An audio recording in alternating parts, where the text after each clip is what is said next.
लौकत नहीं खे। पापा का भाई पापा पापा पापा का भाई बताइए ना पापा पापा बताइए का भाई पापा। अरे छोड़ ना, का भाई आँख में पापा पापा पापा बताइए ना का भाई आँख में जलन होती है, छोड़ ना। अरे जलन होता। आँख खोली आँख खोली आँख खोली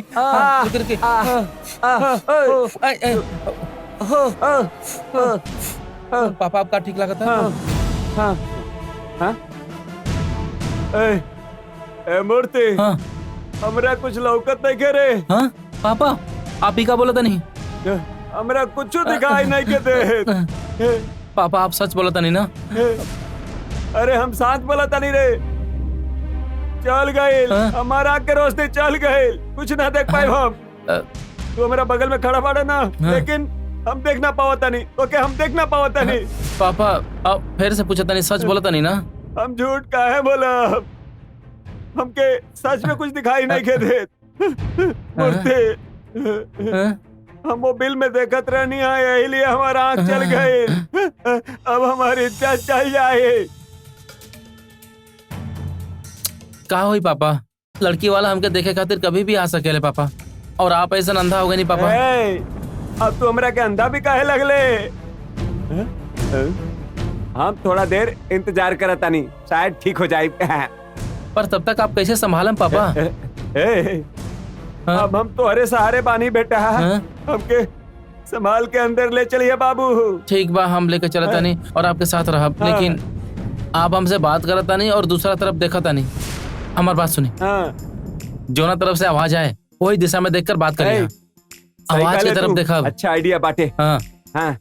एक मिनट रुका। सुरक्षा खातिर आप ही पहन ली। ठीक है बेटा, चश्मा है पापा। बाहर तो गॉगल लगा लेनी हम, लेकिन अंदर गॉगल लगा के कैसे रहा हम? ये अच्छा लगी का हो? पापा जितना कहता नहीं उतना करा। चला चला जाओ। हाथ छोड़ तनी, रुक, एगो आइडिया बताओ तनी। यहाँ से 100 मीटर दूर महल आई, 90 मीटर पे लेफ्ट मरनी टांगन आई, वहाँ पे 3 4 5 6 सीढ़ी बाटे। ओके पार करब तो घर के अंदर। सही कहानी ना? ठीक बा पापा। चला हम तैयार हो गए बानी। छे पापा तनी संभल के चुपचाप चलना रे। हम पर नजर रखे की कोशिश कैलस त ऐसने होखी।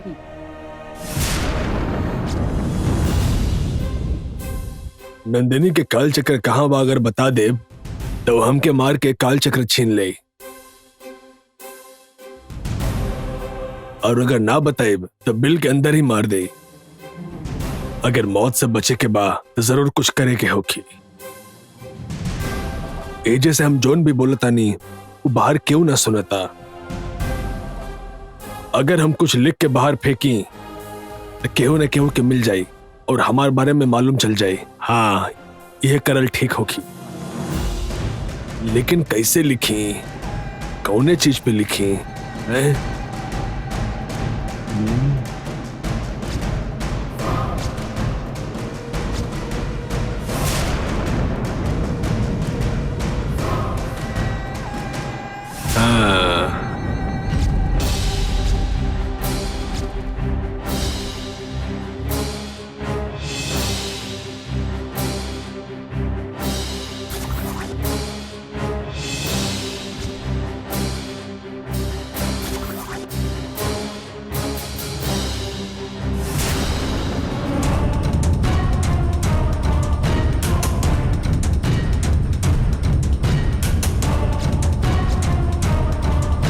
गंगा नहीं नंदिनी बिया, वो है हमके अपन बिल में कैद कर लेले बड़े। हमके बचावा अब हो गई।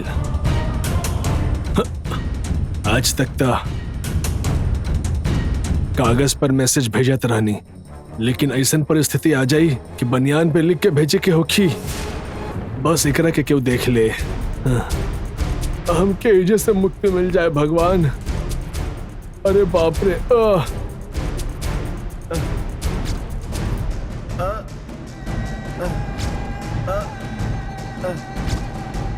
हे भगवान, कौन तरह ही मैसेज बाहर पहुंच जाए। ये बनियान बाहर फेंके में मदद करी भगवान।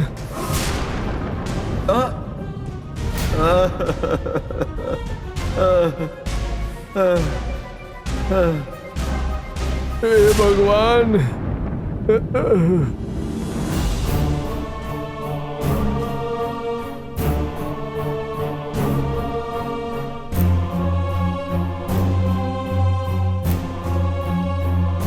रउआ उ दिन कहले रहनी कि नंदिनी नागिन बिया। जब हम कहले रहने तब वो नागिन ही रहे, लेकिन ये कार्तिक पूर्णिमा के रात ओकरा स्त्री रूप मिल गई। पापा के मन में ये अजीब ख्याल कहाँ से आयला? उनकर एक कुल अजीब ख्याल सुन के उनकर चिंता भी होला और हंसी भी आवेला हमके। नागिन स्त्री रूप कैसे ले सकेली?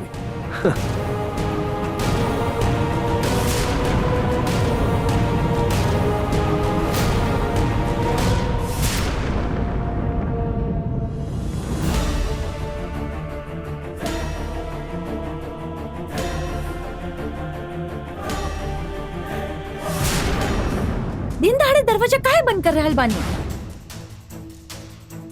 पापा हमके एगो बात बोलले बानी और ये बात केहू के पता न चले ये भी कहले बानी, लेकिन सीता वाला मैटर के बाद हम कौनो भी चीज तरह से ना छुपावता नहीं, यही से हम ये दरवाजा बंद कर देनी। दरवाजा बंद करे जैसन कौन सा बात बा? तू कभी दिन में तारे देखले बाड़ू का? बतावा। आजकल पापा देखत बानी। आखिर ऐसन भइल का बा? पार्वतीपुरम के कहानी बा।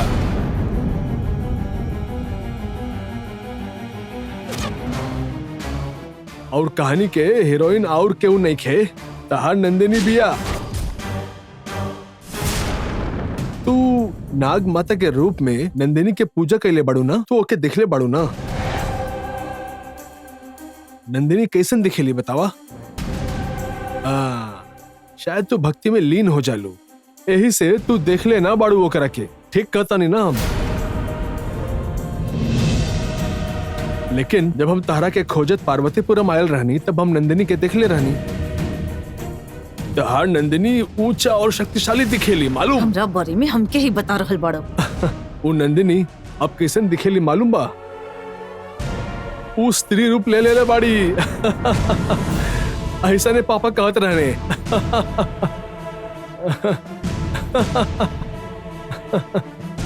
वो नंदिनी कोनो साधारण नागिन नहीं की, वो शक्ति नाग बिया।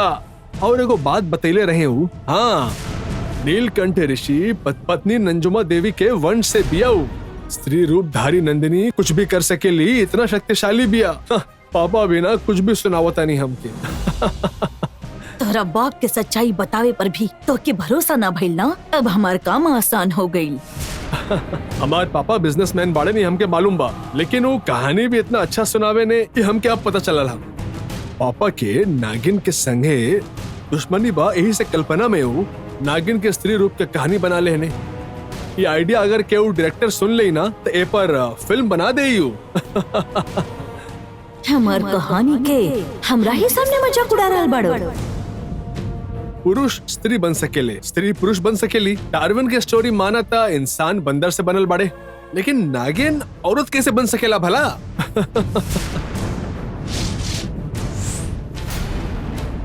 हम पापा से प्यार करे नहीं, यही से पापा के लगेला कि हम उनका सुनायल गल कहानी के सच माने ली।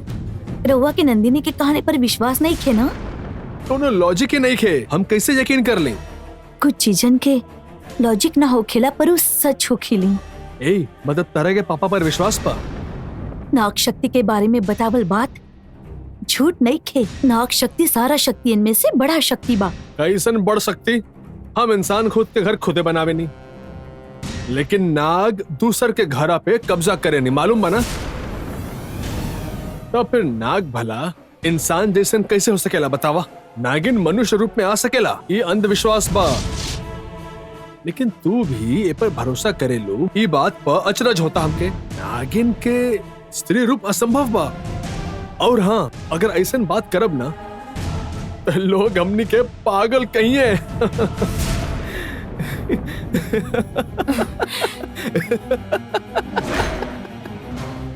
नागिन। हंसी मत। नागिन स्त्री रूप ले सकेली, ये बात बिल्कुल झूठ नहीं खे। ये सत्य बा। नाग शक्ति के बारे में कुछ भी पता ना होके के बावजूद भी रहुआ ओकर मजाक उड़ा रहल बानी। अपन आँख से देखे बगैर विश्वास ना करब ना। खुद के साबित करे के नाग शक्ति की जरूरत नहीं खे, और नाग शक्ति इंसान के रूप ले सकेली एकर भी प्रमाण बा। स्वास्थ्य खातिर फायदेमंद योग पर विश्वास करेनी ना, तो योग सूत्र के रचना करे वाले ऋषि पतंजलि आधा मनुष्य रहनी और आधा नाग रहनी। रहुआ के पता बा?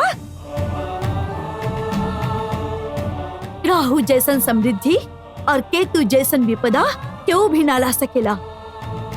राहु और केतु भी अर्ध मनुष्य और अर्ध नाग के रूप बानी। ताई रहुआ के पता बा?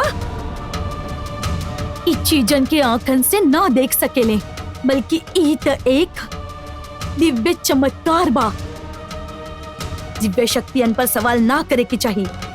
उ जैसने बा उहे सत्य बा। नाग शक्ति के सब कुछ मुमकिन बा। नाग शक्ति पर शक करे के कोनो जरूरत नहीं थे। गंगा, तू इतना दिल पर काहे लेता रू?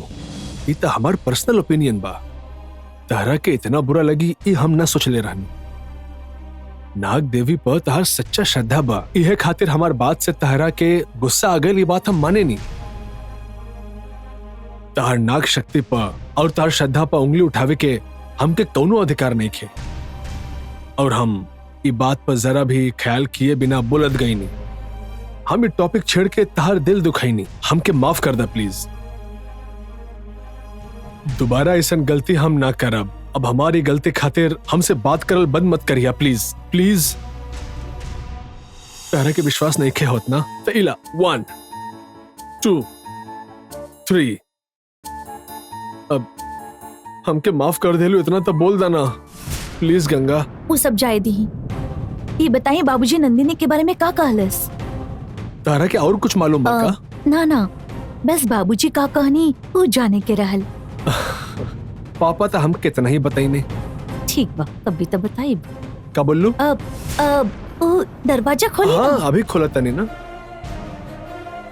तो हर बाप मौत के डर से नंदिनी के स्त्री रूप के राज बतौलस। जल्द ही काल चक्र चुरावे के बाद भी बता दी। हम ओकरा के ही मुंह से नाग वंश पर कई अत्याचार, मन देवी के मंदिर में किहल गई पाप सब बुलवाई। हे भगवान, नंदिनी गंगा के रूप में बिया और वो हमके कैद कर लेले बाड़ी। ये मैसेज ऐप पर लिख ले बाड़ी। बस ये सही सलामत पहुंच जाए भगवान।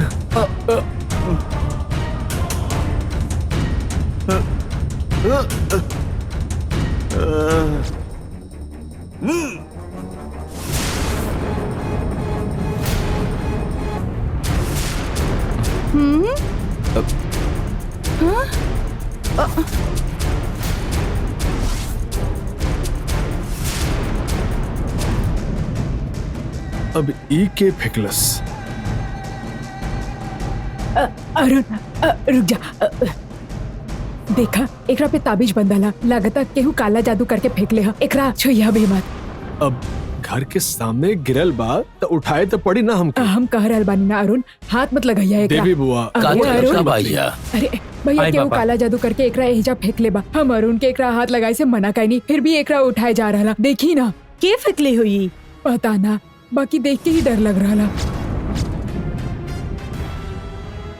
बुआ बेवजह डरता नहीं पापा। देवी बिल्कुल सही कहा तड़े। एक काला जादू जैसा नहीं लागता। हम एकरा का देखा था नहीं। तू अंदर जा। का पापा रवा बिन कर बात माना तनी। तोहरा के एकरा ऊपर विश्वास होके ना होके हम कहा तनी ना। तू अंदर जा। एगो ताबीज से इतना डरता नहीं पापा। ठीक बा, हम अंदर जाते नहीं।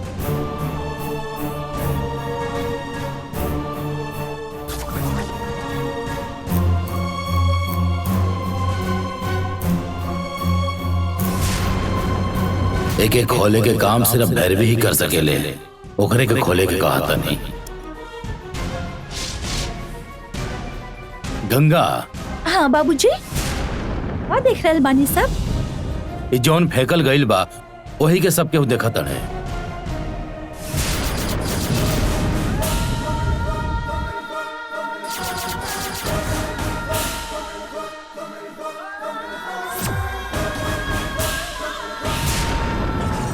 गंगा ही नंदिनी बाड़ी हमके बिल में कैद करके रख ले बा। हमके बचाव।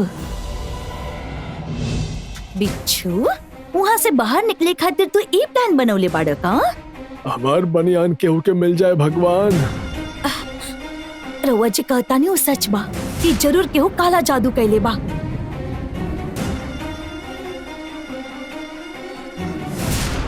ये भयानक चीज के तू हाथ काहे लगाओ तरु गंगा?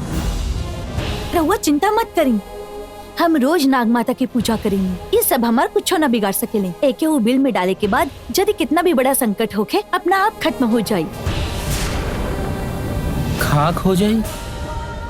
निश्चित क्यों न क्यों हमके बचा ले। हे भगवान।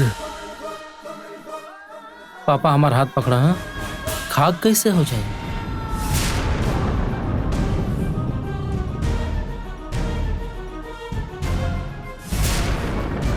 ये सब हमार कुछो न बिगाड़ सकेले। एके वो बिल में डाले के बाद यदि कितना भी बड़ा संकट होके अपना आप खत्म हो जाये। खाक हो जाई? निश्चित क्यों न क्यों हमके बचा ले। हे भगवान। पापा हमार हाथ पकड़ा। हाँ? खाक कैसे हो जाए?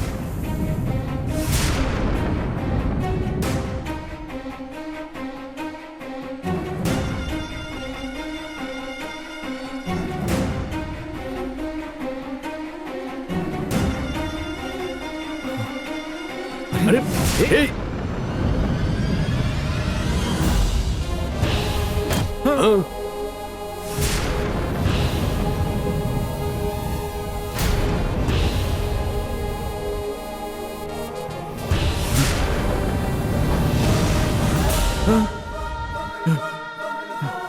अरे बाप रे, ये चुड़ैल ई भी खोज लेलस। तो हर नसीब भी इतना खराब बा तो हम का करी बिच्छू?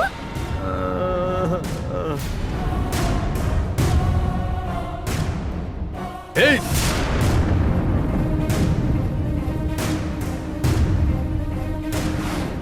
पापा रहुआ हमके हाथ लगाए खातिर मना कई नहीं और गंगा के हाथ लगाए कैसे देनी? एकरा के कुछ हो जाई था? ओकरा कुछ ना होके, काहे कि ओकरा हाथ पे त्रिशूल के रेखा बा। ई त गंगा के हाथ पर बनल त्रिशूल के रेखा के बारे में बात कर रहल बानी। अब अगर हमार हाथ केहू देख लेलस तो हम का करब?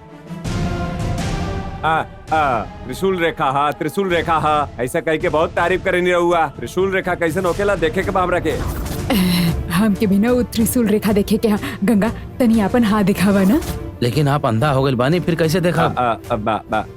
हम देखे के एक्टिंग करब रे। ज्यादा होशियारी मत करब। हे भगवान, हम त्रिशूल रेखा के बारे में काहे बोलनी? अब अगर ये लोग देखे के कोशिश कैले तो भैर भी फंस जाई। तारीफ बहुत हो गए, अब हमके भी दिखावा ना। दिखावा ना अपन हाथ, दिखावा। अरे ला दिखावा।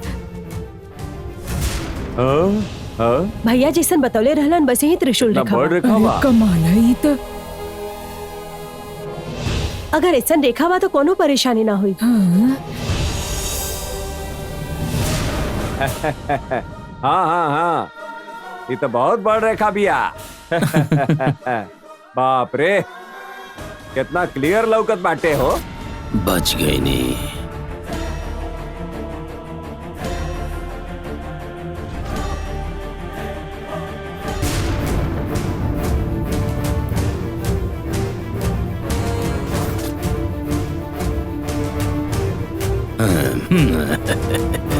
बस आज के खातिर।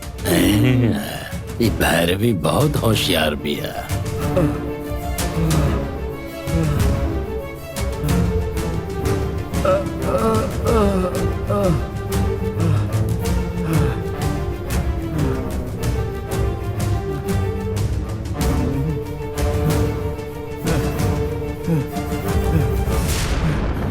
नंदिनी।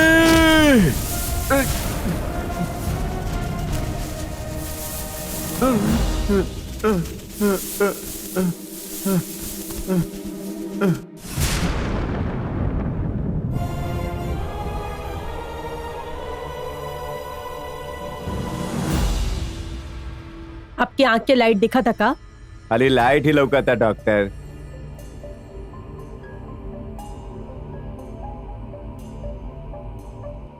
थोड़ा सा यहाँ पर। हाँ हाँ, यहाँ पर। हिली मत आप।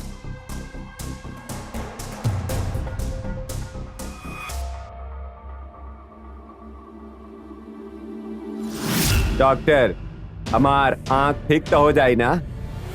टेस्ट होखला के बाद सीनियर डॉक्टर आपके बताई है।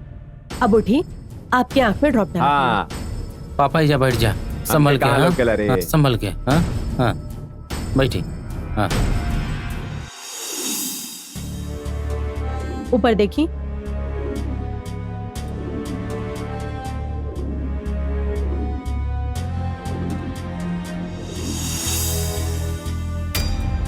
डॉक्टर हम फिर से देख पाए ना?